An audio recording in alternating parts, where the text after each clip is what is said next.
നെന്മാറ ജനമൈത്രി പോലീസിന്റെയും Nenmara NSS college women's സെല്ലിന്റെയും Navayuga college യൂണിയന്റെയും നേതൃത്വത്തിൽ നെന്മാറ NSS കോളേജിലെ വിദ്യാർത്ഥിനികൾക്ക് വനിതാ സ്വയം പ്രതിരോധ പരിശീലനം നൽകി. Palakkad Janamaithri college protection group assistant district nodal officer ASI V Arumukhan ഉദ്ഘാടനം ചെയ്തു.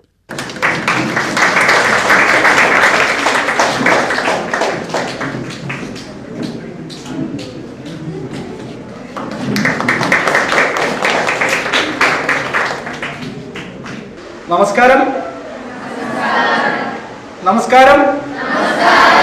നമസ്കാരം. അതാണ് നമ്മുടെ ഇന്നത്തെ പ്രധാനപ്പെട്ട ഒരു വിഷയം എന്ന് പറഞ്ഞു കഴിഞ്ഞാൽ സെൽഫ് ഡിഫൻസ് ആണ്, സ്വയം പ്രതിരോധ പരിശീലനം. ഈ സ്വയം പ്രതിരോധ പരിശീലനത്തിൽ നമ്മൾ എന്ത് ആവണമെങ്കിലും നമുക്ക് പ്രതിരോധിക്കാനുള്ള ഒരു അവസരമാണ് നമുക്ക് നേടിയെടുക്കേണ്ടത്. മെയിനായിട്ട് നമുക്ക് വേണ്ടത് എന്ത് ചെയ്തു കഴിഞ്ഞാലും അതിനെ പ്രതിരോധിക്കാൻ, എന്ത് ഇതായി കഴിഞ്ഞാലും അതിനെ ഏത് രീതിയിൽ വേണമെങ്കിലും നമുക്ക് പ്രതിരോധിക്കാം എന്നുള്ളൊരു കാലഘട്ടത്തിലേക്കൂടെ നമ്മൾ കടന്നു പോകുന്നത്. ഇന്ന് സ്ത്രീകൾ സുരക്ഷിതരാണോ അല്ലയോ? എന്താണ് അതിന് കാരണം? ആരാണ് അതിന് കാരണം? സമൂഹമാണോ? നിങ്ങളാണോ? ഈ കോളേജിലെ അന്തരീക്ഷമാണോ? അതോ പുറമെയുള്ള കാര്യങ്ങളാണോ? ഞങ്ങളെല്ലാം പോലീസുകാർ വന്നതുകൊണ്ടാണോ? എന്തുകൊണ്ടാണ്? ഞാൻ ഒരു കാര്യം ചോദിക്കട്ടെ. നിങ്ങളുടെ വീട്ടിൽ നിങ്ങൾക്ക് സഹോദരന്മാരും അനിയന്മാരും ഏട്ടന്മാരും ഒക്കെ ഉണ്ടെന്ന് വെച്ചോളൂ. നിങ്ങളുടെ വീട്ടിൽ നിങ്ങൾക്ക് കിട്ടുന്ന ഒരു ഇതും നിങ്ങളുടെ സഹോദരന്മാർക്ക് കിട്ടുന്ന സാഹചര്യം ഒരുമിച്ചാണോ? ഒരേപോലെയാണോ? തുല്യ പരിഗണനയാണോ തരുന്നത്? ആണോ? അല്ല.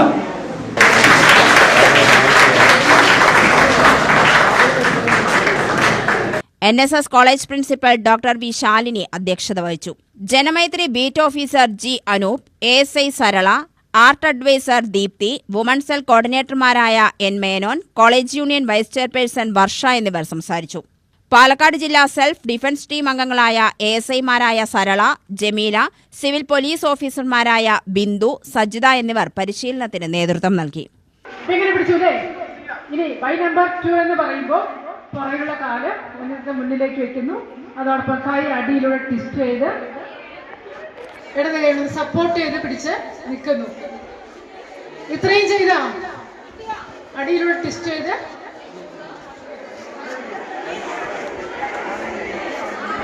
ഫ്രണ്ടിൽ നിൽക്കുന്നവർ ചെയ്തതുപോലെ ബാക്കിൽ നിൽക്കുന്നവരൊന്ന് നോക്കി ചെയ്യാം. ഈ ഒരു പൊസിഷനിൽ എല്ലാവരും നിൽക്കുക. നോക്കണം.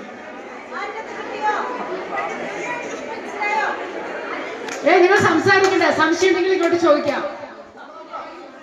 ഇവിടെ ശ്രദ്ധിക്കുക.